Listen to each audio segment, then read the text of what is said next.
very much at the forefront of pushing various, besides G20, but also trade agreements, is the Honorable Minister for Commerce, Piyush Goyal, who's just come back from Jaipur after a very successful trade ministers meet. Thank you so much for joining us today on the conclave, Mr. Goyal.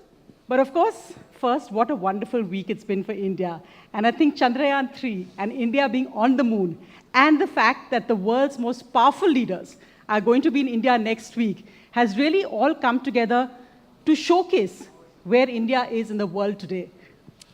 Thank you, Sonia, and a very good morning to all the viewers of NDTV.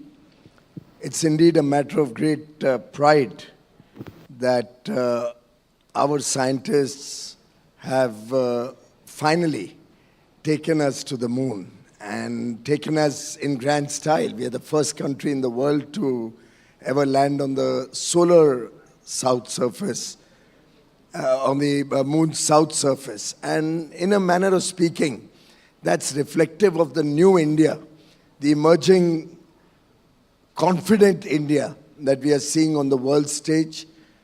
As you rightly pointed out, this has been a week of many celebrations. The Prime Minister, in fact, landed directly at Bengaluru from Greece to compliment and be with all the scientists.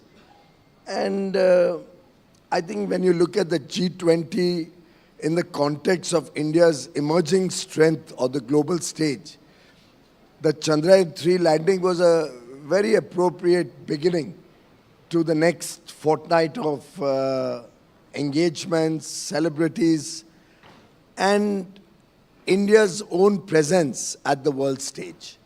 We just had the G20 Trade and Investment Ministers meeting in Jaipur, and it started just the day after the landing. And I promise you, the entire world's leaders from the trade and industry side were completely in awe of the India story. They're looking at India as leading global growth. They're looking at India to provide leadership to the world economy. They're looking at India bringing sanity to the progress of mankind. They're looking at India to bring inclusivity as we proceed towards greater good of mankind. And therefore, the India G20 presidency and its theme of Vasudhaiva Kutumbakam, the world is one family, very appropriately fits into the broken world's desire to get back into harmony. The one earth, one family, one future is going to be the defining theme that the world is going to converge on. And I have no doubt in my mind that Prime Minister Modi will provide leadership to the global effort to bring peace and harmony to the world. It's interesting because, Mr. Goyal, if we just look back at this 1 year, when it first came that India was getting the G20 presidency, there were those who said, well, you know, this happens and it's a routine thing. But India in this 1 year has really redefined what the G20 presidency means. We've just heard Ms. Amitabh Kant say, in a sense, the G20 under India's presidency is now more powerful than the UN Security Council. Is this a sign of India not accepting the current global way that multilateral organizations are run, that there has to be reform and India has to be the center stage of that reform when we look at global organizations? Well, very clearly, Prime Minister Modi, ever since 2014-15, when India played a very important role at the Paris summit, at COP21, and helped bring the world together to agree on the Paris declarations, has over the last several years taken a leadership role bringing together the global south, the less developed countries, the developing and emerging economies, and provided voice to their aspirations and their future. We saw that on several forums. We saw that at the WTO MC12 held in Geneva last year, where an almost collapsed WTO ministerial was retrieved thanks to the guidance given by Prime Minister Narendra Modi, the leadership that we were able to demonstrate. And all of this centers around trust. what Prime Minister Modi has done is earned the trust for India from the rest of the world. And that trust is certainly the defining factor of our G20 presidency. As was just mentioned, the G20 grouping represents nearly 85% of the world's GDP. In fact, only yesterday at the B20 summit, which is also very, very widely represented by 55 countries who have participated in our B20, probably the largest business engagement that India has seen in so many years. We had 15 trade ministers on one stage, representing, I think, nearly 80 to 85 trillion dollars of global economy. And that is the power, that is the strength that India has offered to the world. The fact that we can bring diverse opinions on one stage, we can collectively agree on almost every issue related to trade and industry, amongst other things. And the fact that despite all the challenges that the world is facing, India has been able to, save and accept the geopolitical issue, bring convergence in all our tracks, convergence on issues, bring a new dimension to the future, and offer to the world a stage, a platform, which will help redefine the boundaries of world growth, redefine the potential of international trade. And in that sense, the leadership role that India has achieved is true testimony to the sheer grit and potential of 140 crore Indians. No, because it has been an extremely tough negotiation as well. We see all the events, but we're not looking at all the backroom hard negotiations happening. Even the trade ministers meet, the successful one you talked about, didn't have a communique because of disagreement on a paragraph on Ukraine. We've heard what the US ambassador has said about Ukraine. Do you expect that in the communique for the G20 Heads of State Summit that this is going to be an insurmountable problem? Well, nothing in life is insurmountable. I think we are all optimists. And today, this young India with such a exceptionally attractive young demographic profile, under 30, which over the next 30 years is going to continue to remain under 30 and possibly add to global economy as a contribution from India, $30 trillion. We are looking at growing from 3.5 trillion to 35 trillion in the next 25 years. I think this resurgent India today offers a beacon of hope that nothing is impossible. We are going to persevere, and we are still very confident that we'll be able to bring convergence. You must note that almost all the tracks came out with an outcome document and chair's text. It was not just a chair's text.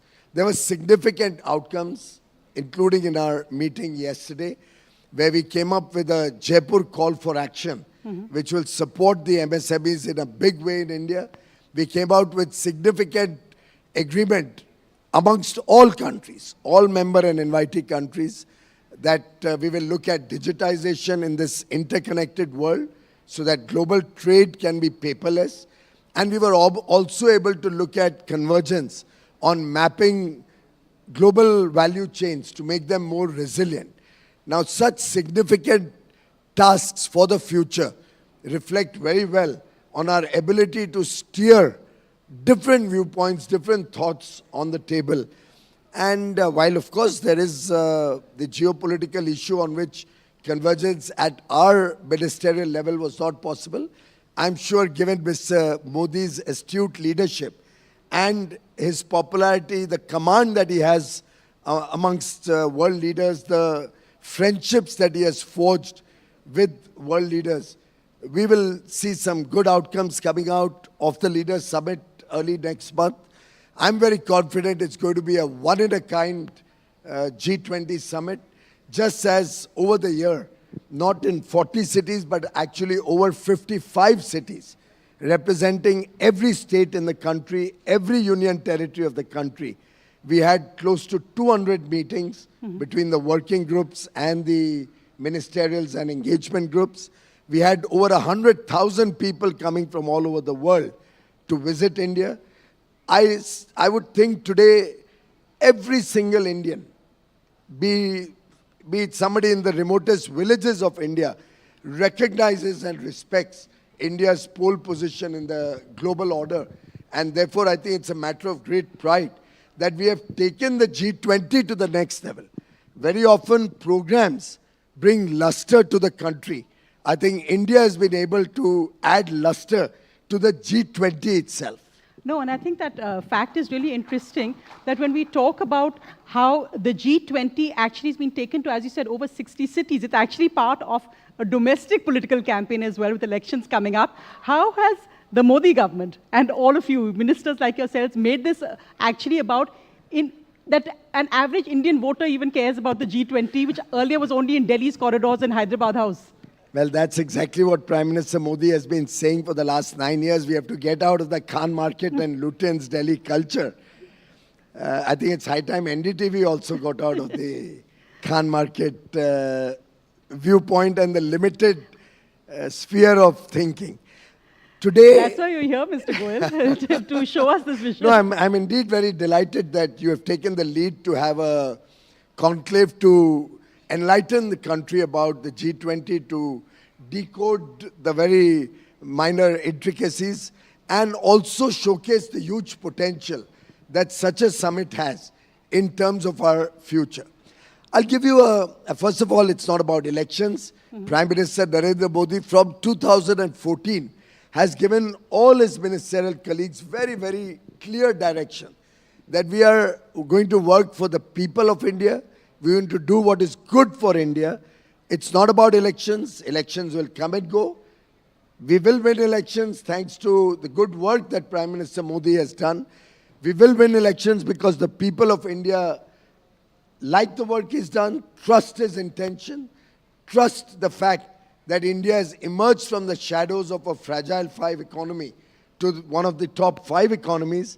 We are confident that in his next term we'll take India to the 3rd largest economy, and by 2047 will be a developed nation, a prosperous nation, with inclusive growth for 140 crore Indians. So I think it's not about elections. It's about involvement. It's about including the people of India in what is good for India. And I think that's where the rules of the game have got redefined. Today, India is not about what Delhi talks about, what Delhi decides, what Delhi thinks. India today is bottom up. India thinks what the villages of India want. India thinks what the poorest of poor deserves and desires. And that's why our entire philosophy over 9 years has been taking goodness, taking welfare, taking the benefits and fruits of development to the common man. And that's India's strength today. And in fact, even just coming back to when the Ukraine invasion began, India took a very strong stand on its view that it refused to go with the Western way, it refused to be pinned into a hole on what its statements or what its stance should be. We've seen over the last 1 year, there's been a change in the US especially and the West on how they first wanted almost condemnatory in their statements against India's stand, to now a sense of more acceptance or recognition that it's the India way, as the foreign minister has been saying. Do you think that's been the big change? We've seen the expansion of BRICS as well just last week. Also the fact that President Xi will be here in India as well as of now. President Putin not coming, but how do you think that 1 year has played out geopolitically? Because that really is where India is creating an India way. Well, India always stands for peace and harmony, and not today, for centuries and I think millenniums. India has been a country which has been a beacon of hope and enlightenment for people across the world. And India has consistently taken the stand that this is not an era of war. Prime Minister Modi, in fact, gave leadership at Bali during the Indonesian presidency and helped the world converge that dialogue and diplomacy will be the way forward. And I think that's truly been India's strength, the fact that he's one sane voice amongst a lot of different viewpoints, who's able to bring convergence in the world thinking that we have to have peace in the world for progress. Our bigger challenges are poverty. Our bigger challenges are meeting the Sustainable Development Goals. Our bigger challenges are to address the needs of a young world, which is not desirous of problems, but is desirous of all the good things of life for their families and for the future. Of course, but as the G20 talks about greater economic ties across borders globally, we've seen that countries across the world, whether it's the US and now India, imposing protectionist curbs on, say, laptop imports, etc. Also, that you've seen global food prices rising at a record high. What is the impact on India, and what is behind the government's logic of imposing protectionist duties, whether it's on laptop curbs and export duties on onions? I think it's a matter of perspective, whether it's protectionist duties or they are fair and equitable trade practices.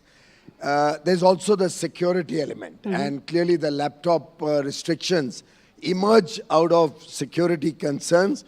Each one of your viewers uses laptops all the time. I see programs on NDTV on technology and articulating the intricacies and all the good that technology can bring in, also at times warning people about the pitfalls of technology.